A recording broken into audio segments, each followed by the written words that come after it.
शेतकरी मित्रांनो नमस्कार.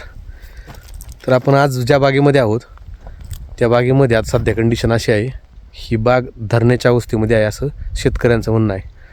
परंतु काही ठिकाणी व्हिडिओमध्ये दाखवल्याप्रमाणे बाग ही जास्त शॉकमध्ये गेलेली आहे. तर सांगण्याचं तात्पर्य काय, शेतकऱ्याचा प्रश्न आणि भरपूर शेतकऱ्यांचं एकच म्हणणं आलं की आम्हाला बाग धरायची आहे.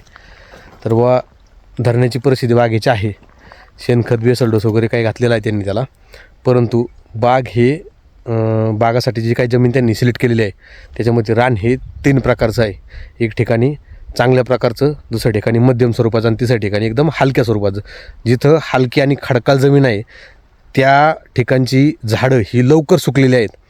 म्हणजे याच्यामध्ये काम कसं करायचं आहे तर ह्या बागेमध्ये साधारणतः 3 टप्प्यामध्ये पाणी तोडायचं आहे.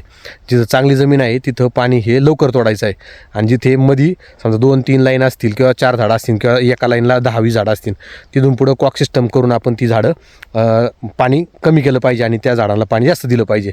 आणि ज्या भागामध्ये जमीन एकदमच हलकी आहे त्या भागाचं पाणी एकदम शेवट सगळ्यात म्हणजे 4 ते 8 दिवस किंवा शेवट 12 दिवसापर्यंत पाणी बंद केलं पाहिजे. अशी प्रोसेस जर केली तरच आपल्या बागेमध्ये एकसारखा फुटवा आणि एकसारखा कळीला देखील याच्यामध्ये फरक दिसणार आहे. कारण आत्ता एकसारखी बाग फुटण्यासाठी आपल्याला आधी पानगळ ही एकसारखी दिसून आली पाहिजे. नाहीतर काही भागामध्ये पूर्ण 2-3 झाडं किंवा 2 लाईन किंवा 3 लाईन किंवा 4 लाईन अशा डायरेक्ट पिवळ्या पडून जातात आणि बाकीच्या झाडांना काहीही होत नाही, त्याचा आगारा बऱ्यापैकी चालू राहतो. तर त्याचं एक शेतकरी मित्रांनो महत्त्वाचं लक्षात घेतलं पाहिजे की बागाची जी काय आपली परिस्थिती आहे, रानाची सिस्टम आहे किंवा 2-3 प्रकारची काही जमीन आहे त्यानुसार आपण आपल्या बागेचं पाणी हे बंद केलं पाहिजे किंवा तोडलं पाहिजे. ते आपल्या भागामध्ये सर्रास हलक्या जमिनी आहेत, पण ज्यांचं कोणाचं भारी जमिनीमध्ये लागवड आहे त्यांनी हे लक्षात घेतलं पाहिजे. आतासुद्धा आपण ह्या खडकाळ जमिनीवरती आहेत, परंतु काही ठिकाणी माती चांगली असल्यामुळं त्या ठिकाणी शॉक बसलेलं नाही झाडांना.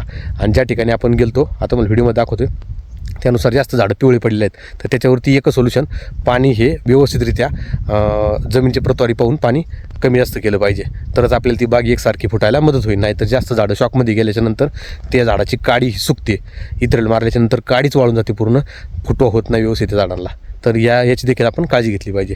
धन्यवाद.